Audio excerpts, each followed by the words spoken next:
सुप्रभात एमपी, मैं हूं आपके साथ अवंतिका श्रीवास्तव। मध्य प्रदेश की हर बड़ी खबर पर नजर डालेंगे और सबसे पहले बात करेंगे नर्मदापुरम की।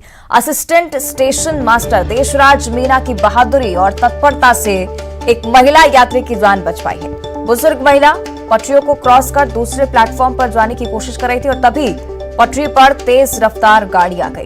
गनीमत रही कि महिला को पटरी पार करते हुए असिस्टेंट सब स्टेशन मास्टर ने देख लिया और दौड़ लगाकर दो यात्रियों की मदद से महिला को प्लेटफॉर्म पर चढ़ाया। तस्वीरें देखिए, महिला की जान बच गई। तस्वीरों में आप देख पा रहे होंगे निश्चित तौर पर जिस तरह से एक महिला पटरी को क्रॉस करने की कोशिश कर रही थी, उसी वक्त एक तेज रफ्तार गाड़ी वहां से गुजरती है। सब स्टेशन मास्टर ने ये सब देखा और फौरन दौड़कर उस महिला को प्लेटफॉर्म पर चढ़ाया और इस महिला की जान बचाई।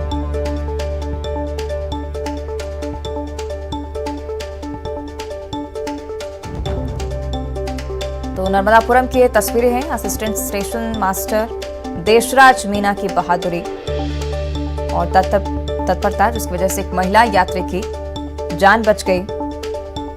पटरियों को क्रॉस करने की कोशिश ये महिला कर रही थी, उसी दौरान तेज रफ्तार गाड़ी वहां से गुजरती है और फौरन सब स्टेशन मास्टर ये देखते हैं और दौड़ लगाकर दो यात्रियों की मदद से इस महिला को प्लेटफॉर्म पर चढ़ाते हैं।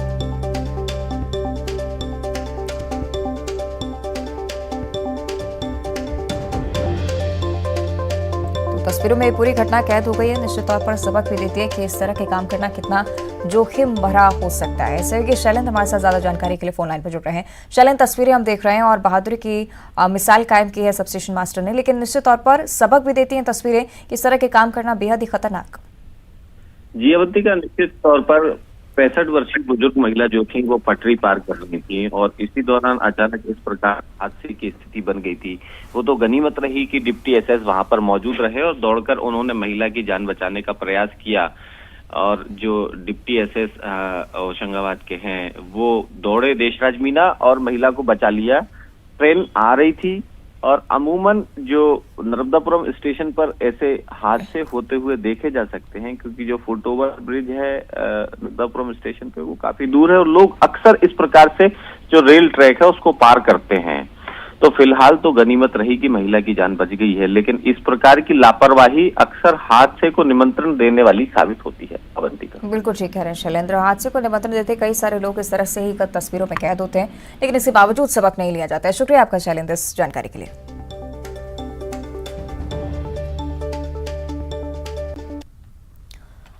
आगे बढ़ते अगली बड़ी खबर राजधानी भोपाल से है। बैंक कर्मी का अपहरण हुआ। बदमाशों ने इस बैंक कर्मी को अगवा किया और अपहरणकर्ताओं ने 1 करोड़ की फिरौती मांगी। आपको बता दें कि 2 घंटे में फिरौती देने की मोहलत दी गई थी उनकी तरफ से।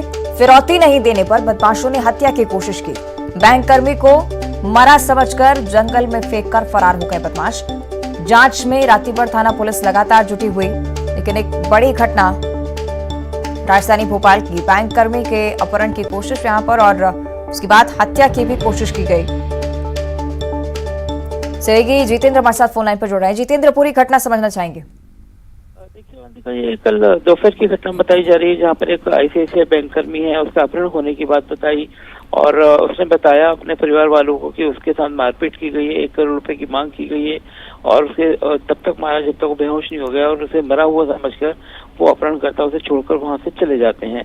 राहुल राय इसका नाम बताया जा रहा है। हालांकि पुलिस पूरे एंगल की तलाश कर रही है, क्या ये इस पूरी बातों में कितनी सच्चाई है, साथ ही अपहरणकर्ता कौन है, क्या बाकी ऐसा मामला हुआ है या फिर कोई दूसरी वजह है या पुरानी रंजिश है। इन सारी बातों पर पुलिस तफ्तीश कर रही है, उसके बाद ही स्पष्ट खुलासा हो जाएगा। मगर सीसीटीवी फुटेज के जरिए देखा भी जा रहा है कि वाकई अपहरणकर्ता इन्हें वहां तक लेकर गए हैं या किस कंडीशन में पहुंचे। इन सारी चीजों की अभी पड़ताल जारी है। जितेंद्र, बैंक कर्मी की हालत फिलहाल कैसी है? बैंक कर्मी की हालत फिलहाल एक निजी अस्पताल में उन्हें एडमिट किया गया है। उनको अभी हालत स्थिर बताई जा रही है। उसके होश में आने के बाद उन्होंने ये अपनी बातें सारी परिवार वालों को बताई हैं। ठीक है, शुक्रिया आपका जितेंद्र जानकारी के लिए। और आगे बढ़ते हैं भोपाल से ही बड़ी खबर। शाहजहानाबाद के बड़े बाग में भीषण आग लग गई। घर के ऊपर रखे सामान में आग लगी। आग लगने से अफरा तफरी का माहौल बना। घर के लोगों को बाहर निकाला गया और आग पर काबू पाने की कोशिश की गई। कड़ी मशक्कत के बाद इस आग पर काबू पाया गया। तस्वीरें आपकी टीवी स्क्रीन पर भोपाल की तस्वीरें हैं। शाहजहांबाद के बड़े बाग में भीषण आग लगी। घर के ऊपर रखे सामान ने आग पकड़ी, उसके बाद धीरे धीरे पूरे घर को अपनी चपेट में ले लिया। आग लगने के बाद अफरा तफरी मची और घर के लोगों को फौरन बाहर निकाला गया और उसके बाद कड़ी मशक्कत के बाद इस आग पर काबू पाया जा सका।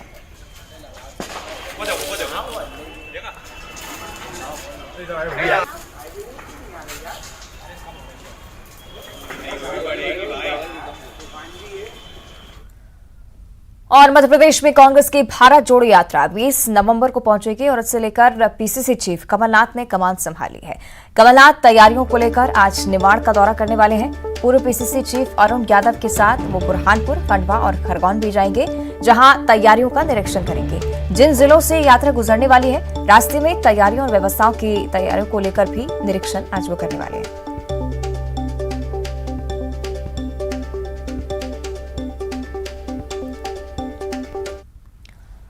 और भोपाल से बड़ी खबर है। मध्य प्रदेश का 3000 करोड़ का फाइन माफ किया जा रहा है। नदियों में नालियों का पानी छोड़ने पर यह फाइन लगा था। नेशनल ग्रीन ट्रिब्यूनल ने फाइन लगाया था। ट्रिब्यूनल ने सरकार को अगले 6 महीने में नदी तालाबों में सीधे मिल रहे सीवेज को रोकने के लिए सार्थक कदम उठाने के निर्देश दिए थे। फाइन माफ करने के फैसले में मुख्य सचिव इकबाल सिंह का जिक्र है। मुख्य सचिव ने सीवेज नदी तालाबों की मिलने की बात स्वीकार की थी और मध्य प्रदेश में रोजाना पैदा होने वाले सीवेज और ट्रीटमेंट क्षमता में 1500 MLD का गैप है, यानी कि इतना अनट्रीटेड सीवेज रोजाना नदी तालाब में मिल रहा है। मध्य प्रदेश सरकार ने इसके समाधान के लिए 9000 करोड़ से ज्यादा की राशि का आवंटन कर दिया है और इसी के चलते 3000 करोड़ का यह फाइन माफ किया जा रहा है।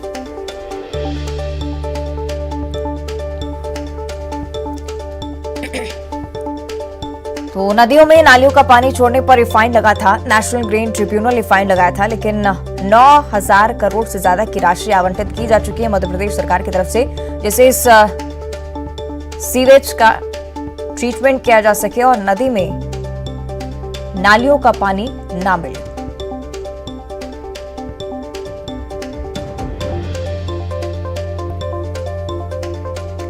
ट्रिब्यूनल ने सरकार को अगले 6 महीने में नदी तालाबों में सीधे मिल रहे सीवेज के पानी को रोकने के लिए सार्थक कदम उठाने के निर्देश दिए थे। इसके तहत अब लगातार काम भी चल रहा है। सहयोगी मनोज राठौर हमारे साथ लाइव जुड़ रहा है। मनोज, बड़ी रात मध्य प्रदेश के लिए मानेंगे। 3000 करोड़ का फाइन माफ किया जा रहा है, लेकिन आगे इस अनट्रीटेड पानी का कैसे ट्रीटमेंट होगा, इस बारे में भी जानकारी। जी बिल्कुल, नेशनल ग्रीन ट्रिब्यूनल ने मध्य प्रदेश के अलावा अन्य राज्यों को ये दिशा निर्देश दिए थे और जानकारी मांगी थी। जानकारी में ये बात निकल के आई मध्य प्रदेश सरकार की तरफ से, जब एनजीटी में जवाब दिया मुख्य सचिव की तरफ से, इकबाल सिंह बेस की तरफ से। उसमें बताया गया है कि किस तरीके से सीवेज जो ट्रीटमेंट प्लांट है मध्य प्रदेश में, उसके बीच में कहीं ना कहीं 1500 MLD की जो गैप है वो बताई गई। यानी उन्होंने स्वीकार किया है कि मध्य प्रदेश में इतना ही सीवेज जो है सीधे तौर पे नदी तालाबों और जल स्रोतों में मिलता है। ये बात उन्होंने स्वीकार की और यही कारण था कि उन्होंने जो साफ गोई से इस बात को स्वीकार किया। उन्होंने माना कि अभी भी जो है सीवेज सीधे जो है वो नदी तालाबों में मिल रहा है। यही कारण था कि जो फैसला दिया गया मध्य प्रदेश के पक्ष में, उसमें ये इस बात का जिक्र किया है नेशनल ग्रीन ट्रिब्यूनल ने कि जो बात बताई गई है उसके तहत जो फाइन बनता था करीब 3000 करोड़ का, 1500 MLD का जो फाइन बनता था 3000 करोड़ का, वो फाइन जो है उसमें छूट दी जाती। यानी उस फाइन को जो पर्यावरण के दृष्टिकोण से लगाया जाता है ट्रिब्यूनल के द्वारा, उस फाइन को पूरी तरीके से माफ कर दिया गया। लेकिन इसको लेके उन्होंने 6 महीने में सार्थक कदम उठाने के निर्देश भी मध्य प्रदेश सरकार को दिए। यही कारण है कि नेशनल ग्रीन ट्रिब्यूनल के निर्देश के बाद मध्य प्रदेश सरकार लगातार इस दिशा में काम भी कर रही है। जो जानकारी मिली है उसके तहत मध्य प्रदेश सरकार ने करीब 9000 करोड़ का जो बजट है वो आवंटन भी कर दिया है और ये बजट जो है सीवेज ट्रीटमेंट प्लांट के तहत जो है ये बजट को आवंटन किया, यानी सीवेज हो, उसका ट्रीटमेंट प्लांट हो या फिर उससे जुड़ी कार्य योजना हो, उस पर ये पूरा बजट खर्च होगा ताकि सीधे तौर पर चाहे वो नर्मदा नदी में सीवेज के मिलने की बात हो या गंदा पानी मिलने की बात, जो अक्सर मध्य प्रदेश में मुद्दा बनता है, सियासी मुद्दा भी ये बनता है, तो ऐसे में तमाम जो जल स्रोत हैं उनमें ये सीवेज ट्रीटमेंट प्लांट ना मिले, उस पर 9,000 करोड़ खर्च किए जाएंगे। यानी एक तरीके से राहत भी दी है मध्य प्रदेश सरकार को, जो फाइन लगाया था, और दिशा निर्देश भी दिए, और उसके चलते मध्य प्रदेश सरकार की तरफ से बड़ा कदम उठाया गया है। बिल्कुल, देखना होगा अब कब तक हालात यहाँ पर सामान्य होते हैं। मनोज, मैं लौटूंगी आपके पास, आप बने रहेंगे हमारे साथ। भोपाल से ही ये जानकारी, जहां पर एनजीटी ने इस फाइन को तो माफ किया है, साथ ही साथ एक और बड़ी खबर राजधानी भोपाल से, न्यूज 18 की खबर का यहाँ पर बड़ा असर हुआ है। खराब सड़कों को लेकर पड़ताल वाली रिपोर्ट न्यूज 18 ने दिखाई थी। मध्य प्रदेश में 8,500 किलोमीटर की सड़क का नवीनीकरण होगा। लोक निर्माण विभाग ने सड़क को सुधारने का काम युद्ध स्तर पर कराने की नई योजना तैयार कर ली है। साथ ही 1,600 करोड़ रुपए अतिरिक्त व्यय किए जाएंगे। वर्तमान में भोपाल सहित सभी जिलों में सड़कों की हालत बेहद खराब है और अतिवर्षा के कारण राज्य मार्ग, मुख्य जिला मार्ग और अन्य मार्ग भी क्षतिग्रस्त हुए हैं। भोपाल में 1500 किलोमीटर की सड़कें खराब हैं, जिन्हें अब सुधारने का काम युद्ध स्तर पर होगा। लोक निर्माण विभाग की तरफ से सड़क को सुधारने का काम युद्ध स्तर पर कराने की नई योजना तैयार हो चुकी है। 8,500 किलोमीटर सड़क का नवीनीकरण होना है। करीब 1500 किलोमीटर की सड़कें खराब है राजधानी में। सहयोगी मनोज से इस पर हम चर्चा करेंगे। मनोज, निश्चित तौर पर राजधानी भोपाल, जो कि एक प्रमुख शहर है मध्य प्रदेश का, और उस शहर की ऐसी सड़कों को लेकर कई बार सवाल भी उठाए जाते रहे और कई बार चुनाव में भी ये महत्वपूर्ण मुद्दा रहा है। लेकिन अब जब लोक निर्माण विभाग की तरफ से आदेश जारी हुए तो कब तक काम होने की उम्मीद? जी बिल्कुल, क्योंकि हैरत की बात थी कि जब प्रदेश के मुख्यमंत्री शिवराज सिंह चौहान राजधानी भोपाल की सड़कों पर निकलते हैं और उन्हें पता चलता है कि राजधानी भोपाल की सड़कें कितनी खराब है, सड़कों में कितने गड्ढे हैं, उन्होंने तत्काल एक बैठक बुलाई थी और उसके बाद अपनी नाराजगी जाहिर करते हुए 15 दिन का अल्टीमेटम भी दिया था। लेकिन जब 15वें दिन न्यूज 18 की टीम ने पड़ताल की और उन जगहों पे जाकर देखा जहां पे पेचवर्क किया जाना था, 3 सड़कों पर करीब पेचवर्क किया गया था और इसके अलावा जो बाकी सड़क थी वहां पर गड्ढे थे, खराब सड़कें थी, और जहां पे पेचवर्क किया गया था वो भी घटिया क्वालिटी का था। ये पूरी जो पड़ताल की थी न्यूज 18 के द्वारा वो बताई भी गई थी, और यही कारण था कि लगातार प्रशासनिक स्तर पे हलचल थी, सियासी स्तर पे हलचल थी इस खबर के बाद, और अब इस खबर का असर भी जो है वो निकलकर सामने आया। देखने को मिल रहा है कि अब पीडब्ल्यूडी युद्ध स्तर पे एक पूरी कार्य योजना उन्होंने तैयार कर ली। हालांकि अभी भी कोई डेडलाइन तय नहीं की है कि 1 महीने में कर लेंगे, लेकिन ये बताया जा रहा है कि इसी साल यानी दिसंबर तक जो है करीब 1.5 महीने का वक्त बचा है। इस 1.5 महीने में इस कार्य योजना को जो है जमीनी स्तर पे लाके और इसको काम पूरा करने का टारगेट भी बनाया गया है, क्योंकि बजट का रोना जो है पीडब्ल्यूडी के द्वारा हमेशा से रोया गया है कि उनके पास बजट नहीं है, इसलिए जो है वो सड़कों का निर्माण, उसका दुरुस्तीकरण जो है नहीं किया जा रहा। लेकिन अब 8,500 किलोमीटर की जो सड़कें हैं पूरे प्रदेश भर में, जिसमें राजधानी भोपाल की भी करीब 1500 किलोमीटर की सड़कें जो कि पूरी तरीके से खराब है, उखड़ चुकी है, उनका नवीनीकरण का काम जो है इस बजट के द्वारा किया जाएगा। और ये बजट करीब 1,600 करोड़ का ये बजट बताया जा रहा है, जिसका आवंटन कर दिया गया है। 2 किस्तों में ये बजट जो है दिया जाएगा और उसके बाद मध्य प्रदेश की सड़कों को फिर से चकाचक करने की कोशिश यहाँ पर की जाएगी। लेकिन कोई डेडलाइन फिक्स नहीं है, क्योंकि हमेशा से कहा गया है कि जो डेडलाइन होती है उसके बावजूद भी काम जो है मध्य प्रदेश में अमूमन पूरे नहीं होते, चाहे वो मेट्रो का प्रोजेक्ट हो या फिर दूसरे कोई गवर्नमेंट के प्रोजेक्ट। तो ऐसे में राहत की खबर यही है कि एक बड़ा बजट जो है आवंटित कर दिया गया और इसके तहत अब मध्य प्रदेश की जो खराब सड़कें उनको सुधारने का काम और उनके नवीनीकरण का काम किया जाएगा। ठीक है, शुक्रिया आपका मनोज इस जानकारी के लिए, और उम्मीद है कि जल्द से जल्द राजधानी की सड़कें सुधार ली जाएंगी। आगे बढ़ते बात करेंगे जबलपुर की। गढ़ा थाना क्षेत्र के गढ़ा बाजार में जैन मंदिर का भारी भरकम लोहा के टिकटने से 10 साल के बच्चे की मौत हो गई है। बताया जा रहा है कि बच्चा मंदिर के बाहर खेल रहा था और मंदिर का सरकने वाला गेट खराब था और इस दौरान खेलते समय गेट खिसककर बच्चे के ऊपर गिर गया। गेट के नीचे दबने से इस बच्चे को गंभीर चोटें आईं और जब तक लोग गेट को हटा पाते तब तक बच्चे की मौत हो गई। देर रात पुलिस को घटना की सूचना मिली तो पुलिस ने शव को पोस्टमार्टम के लिए भिजवाया है। मामला दर्ज कर घटना की जांच भी शुरू कर दी है।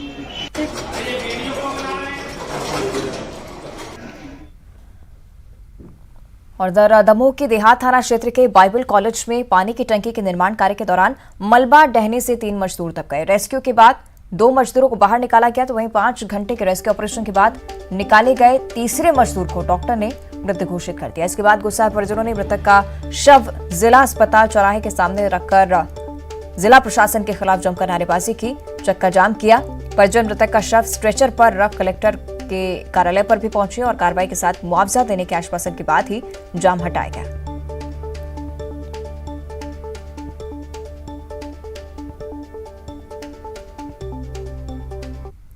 ये हम लोग ढलाई वाले हैं। ढलाई हमारी 5:30 बजे हो गई थी।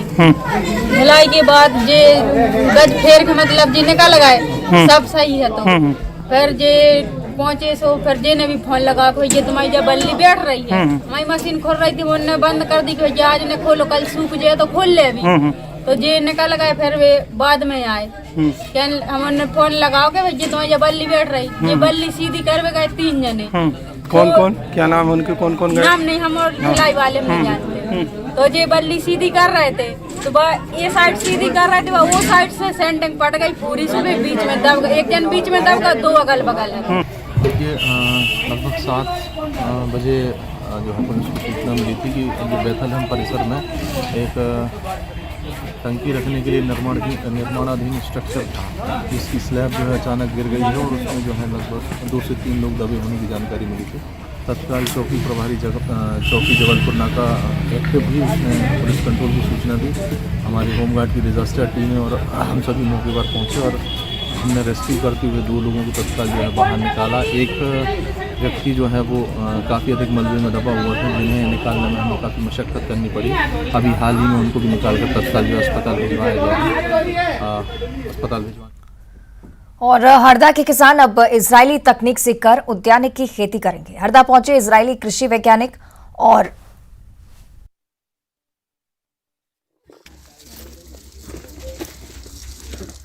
टिंडे की खेती के बारे में जो प्रॉब्लम आती है, हमको बीमारियां आती है, उसके बारे में जानकारी दी।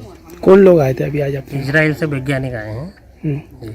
क्या देखा उन लोगों ने यहाँ पर? उन्होंने देखा कि टमाटर में कौन सी बीमारी है। स्थिति आपका कहना सही है, क्योंकि यहाँ पे हरदा में सेंटर ऑफ एक्सलेंस की स्थापना होने जा रही है। जो इजराइल गवर्नमेंट की जो एग्रीकल्चर की टेक्नोलॉजी है, यूडिशियस यूज ऑफ वाटर, उसके ऊपर जो है पूरा उनके सारे जो भी उन्होंने डेवलप किए हैं यंत्र, वो सारे यंत्र यहाँ रहेंगे और यहाँ वो रिसर्च भी करेंगे और साथ ही किसानों को मार्केटिंग और एक्सपोर्ट के लिए भी वो काम। और दतिया सेवड़ा का बाईपास रोड बनाने की योजना करीब 10 साल पहले बनी थी, लेकिन राजनीतिक दखलंदाजी और कुछ लोगों के निजी स्वार्थ के चलते प्लान ठंडे बस्ते में पड़ा हुआ है। इंदरगढ़ में बाईपास रोड न बनने से बाजार में दिन में कई बार जाम लग जाता है। कभी कभी तो ये जाम घंटों का लगा रहता है। लोग परेशान होते हैं, लेकिन प्रशासन इस ओर बिल्कुल ध्यान नहीं दे रहा है। बाईपास की यहाँ समस्या है, ये लगभग पिछले 4-5 साल से ये समस्या से हमारा शहर जूझ रहा है और इसको निश्चित रूप से राजनेताओं को, जिनके पास अधिकार है निर्णय लेने का, ये हमारे लेवल के दतिया इंदरगढ़ के लेवल की समस्या नहीं है, ये समस्या है नीतिगत और प्रशासन स्तर की। इंदरगढ़ बाईपास की प्रक्रिया भी चल रही है, लेकिन सब चीज़ों ये सब कोई 1-2 दिन में करने वाला तात्कालिक काम नहीं है, वक्त लगता है। और मंडला के शिक्षा अधिकारी ने अपने बेटे को अतिथि शिक्षक बताकर उसके नाम पर 11,000 का वेतन निकाल लिया। मामले को लेकर शिक्षा अधिकारी शैलेंद्र मालवीय का कहना है कि 2 महीने पहले ही बेटे को पढ़ाने के लिए अतिथि शिक्षक के तौर पर रखा गया था, लेकिन वो पढ़ाने की स्थिति में नहीं था, जिसके बाद उससे निकाल दिया गया। इसी के आधार पर उससे 2 महीने का वेतन दिया गया है। फिलहाल मामला बढ़ता देखकर सहायक आयुक्त ने नोटिस जारी कर जांच के आदेश दिए हैं। और श्योपुर में एक संप्रदाय विशेष के व्यक्ति ने आदिवासी समाज के 14 वर्षीय लड़के को जबरन पकड़कर ले जाने का प्रयास किया है। आरोपी शख्स बच्चे को पकड़कर गाड़ी से ले जाने लगा, तभी बच्चे के चिल्लाने पर मौके पर ग्रामीण यहां पर पहुंच गए। आरोपी को पकड़कर पहले उसकी पिटाई की और फिर उसे पुलिस के हवाले कर दिया। पुलिस ने आरोपी को गिरफ्तार कर मामला दर्ज कर जांच शुरू कर दी।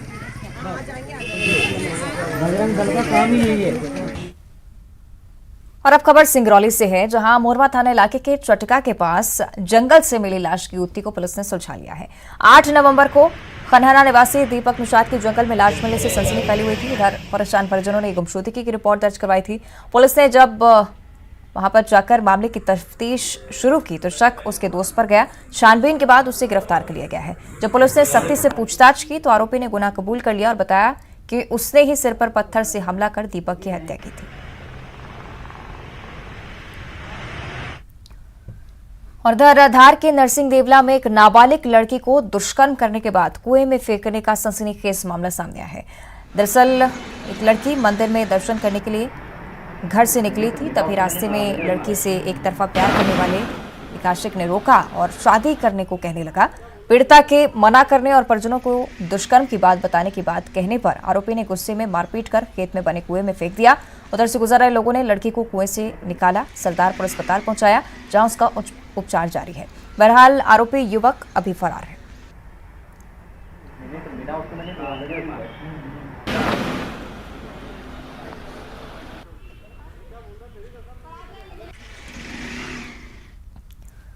और इंदौर की लसूड़िया थाना पुलिस ने हनी ट्रैप के जरिए लोगों को शिकार बनाने वाली मां बेटी की जोड़ी को गिरफ्तार कर लिया है। ये दोनों शारीरिक शोषण और छेड़छाड़ का मामला दर्ज कराकर लोगों से सुलह के नाम पर रुपए ऐंठती थी। दोनों ने अब तक कई लोगों को निशाना बनाया है और लाखों रुपए ऐंठ चुकी हैं।